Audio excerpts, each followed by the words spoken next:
Donc,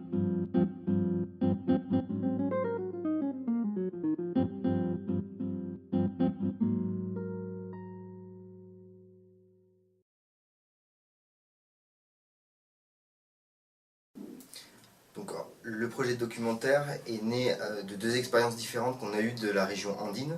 Donc Alexandre en Équateur, où il a vécu dans un petit village pendant 1 an, et moi à Lima, donc qui n'est pas dans la région andine, mais où j'avais l'opportunité de me déplacer régulièrement dans les Andes. En rentrant en France, on a confronté en fait nos deux expériences et les visions qu'on avait eues de cette région-là avec celles qui étaient transmises dans les documentaires ou dans la presse en général. Et on s'est aperçu que ce qui nous intéressait, c'était les mélanges entre modernité et tradition et leurs conséquences, l'émergence de nouveaux modèles culturels qui pouvaient se produire. Donc on a cherché un moyen, une clé d'entrée pour pouvoir témoigner de ces changements. Donc on a choisi le hip-hop qui nous paraissait une très bonne illustration d'un mélange entre la modernité musicale, donc d'un mouvement importé des États-Unis, et la tradition, parce que c'est un hip-hop qui se fait en langue indigène, en Bolivie, donc en Aymara, où ils reprennent à la fois des instruments et des éléments culturels qui sont inscrits dans la tradition andine. Alors on a décidé de travailler sur la Bolivie parce que c'est un pays qui est particulièrement intéressant au niveau de l'identité indigène. C'est un pays qui a déjà la majorité indigène dans sa population. Et au niveau politique, avec l'accession d'Evo Morales au pouvoir, il y a beaucoup d'enjeux, il y a eu beaucoup de mouvements autour de la valorisation de la culture indigène. Et c'est intéressant de voir comment le mouvement hip-hop national s'est emparé de cette question. Et c'est pas un hasard si l'émergence d'un mouvement rap en Bolivie est concomitant de l'apparition de ces questions au niveau politique. Puisque c'est en 2003, pendant la guerre du gaz, que les premiers groupes de rap boliviens ont vraiment émergé sur la scène nationale, voire même internationale, même si c'était assez furtif. Et donc du coup, on avait vraiment un bon angle pour parler à la fois de la culture indigène et du rap, en utilisant la Bolivie comme exemple.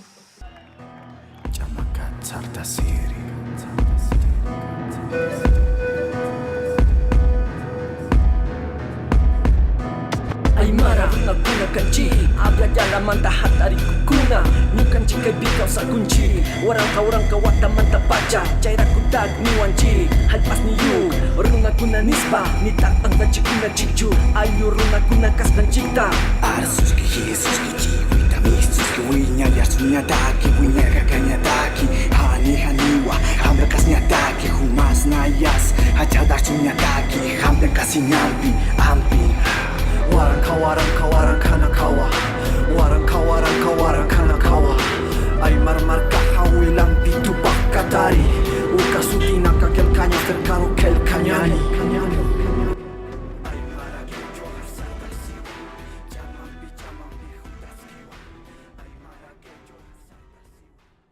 Alors c'est un projet qu'on a mis 3 ans à réaliser du début à la fin, qui se découpe en 3 étapes en fait. Dans un premier temps, on s'est beaucoup documenté, donc à la fois sur le sujet politique et social, on a beaucoup lu. Ensuite on a aussi fait toute une phase d'appel téléphonique avec les rappeurs pour choisir finalement qui on allait rencontrer sur place. On est parti ensuite donc pendant 3 mois. 3 mois dans lesquels on a rencontré le plus de gens possible dans le hip-hop bolivien pour savoir avec qui on allait travailler dans le documentaire. On a tourné pendant quasiment 2 mois pour être le plus proche des personnages, pour dépasser la relation caméra-personnage. Et ensuite, en revenant, on a fait 6 mois, 1 an de post-production et montage.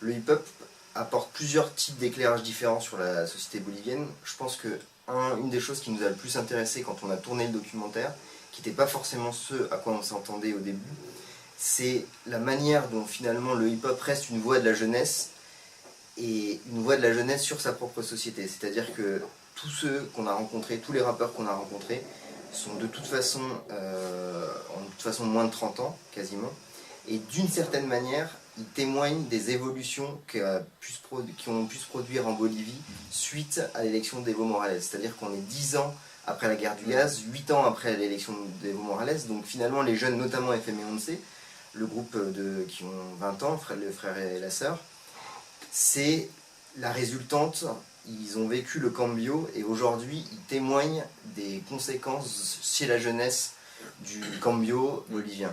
Et c'est aussi intéressant parce que c'est un bon baromètre, on va dire, de la pénétration de la mondialisation en Bolivie, parce que le style rap est quand même quelque chose qui vient clairement des États-Unis, et de voir comment la société bolivienne réagit à l'incorporation de ces influences extérieures, c'était très intéressant de voir entre les résistances, ceux qui au contraire s'homogénéisaient vraiment vis-à-vis de cette culture, et ceux qui essaient de faire des métissages. C'était intéressant du coup d'utiliser le rap pour voir à quel point la Bolivie était en contact avec justement le reste de la planète à l'heure actuelle. Donc c'est pour ça qu'on a ce système.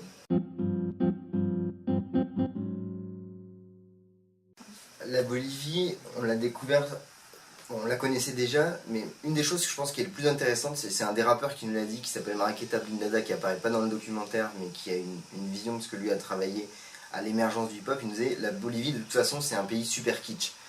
Et je pense que dans un sens, c'est le cas, c'est-à-dire qu'il y a énormément de mélanges et qui créent des choses très kitsch. Dans le documentaire, on voit par exemple du catch de chola, donc qui sont des femmes habillées avec des habits traditionnels, qui font du catch au milieu des Andes. C'est très kitsch et en même temps, c'est une fusion culturelle complètement improbable. Et c'est quelque chose qu'on voit rarement finalement dans les médias. Je pense que c'est le côté kitsch. Moi aussi, une autre chose qui m'a surpris, qui est que sur un registre différent, c'était on était vraiment dans une vague de retour du cambio et de déception de certaines couches de la population que moi j'avais pas identifiées avant. Parce que pendant le tournage, on a eu un nombre de manifestations de mineurs très importantes, une jeunesse qui était quand même un peu désillusionnée vis-à-vis de ce que pouvait amener Evo Morales. Donc moi j'avais pas anticipé qu'on aurait ce contre-coup vis-à-vis d'Evo Morales à ce point-là dans la société bolivienne, quoi.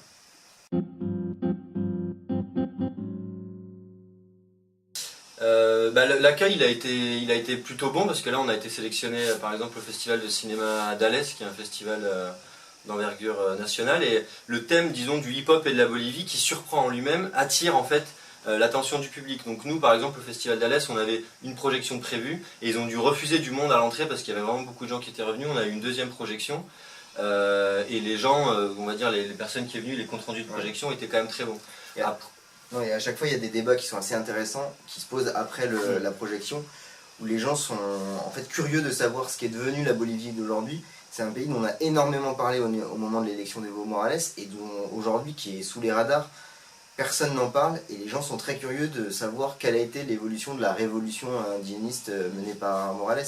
Donc ça attire beaucoup de questions, et nous, c'est toujours très intéressant de parler de ce qu'on a vu avec les gens et de donner le retour d'expérience sur ce que transmette la jeunesse, sur ce que transmet la jeunesse bolivienne, notamment à travers le hip-hop, mais à travers d'autres choses aussi.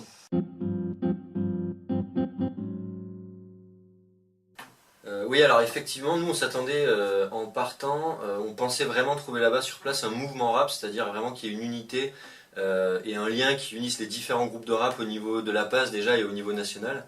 Et parce que c'est effectivement la dynamique qu'il y avait en 2003, mais on s'est aperçu que 10 ans après, ce qui avait persisté, c'était principalement des individualités qui avaient porté des groupes, mais qui n'avaient pas vraiment une conscience de mouvement unitaire et qui n'avaient pas vraiment de mouvement collectif dans le rap. Et donc ça a un peu compliqué notre travail sur place parce que du coup, il a fallu qu'on trouve les bons interlocuteurs, malgré les rivalités qu'il pouvait y avoir internes aux différents groupes.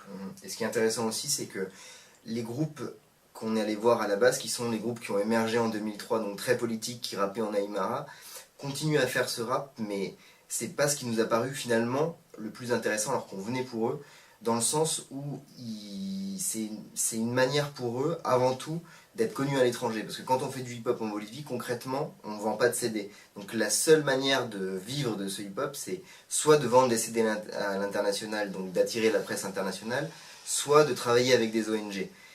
Et donc du coup, finalement, ils sont obligés de faire le hip-hop qu'on attend d'eux à l'étranger. Donc ils continuent à faire du hip-hop en Aymara, ils continuent à mettre des ponchos pour faire des clips, mais sans forcément y croire. Donc nous, on a trouvé qu'il y avait une dimension d'instrumentalisation de sa propre culture. C'est de la folklorisation des Andes, qui est pas du tout ce qu'on voulait transmettre dans le documentaire.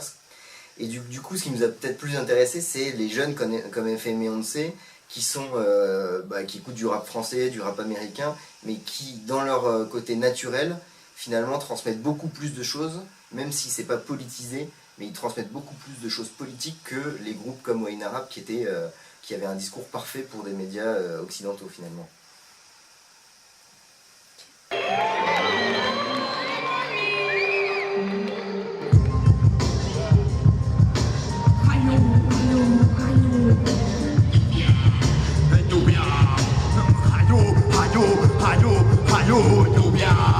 Medyo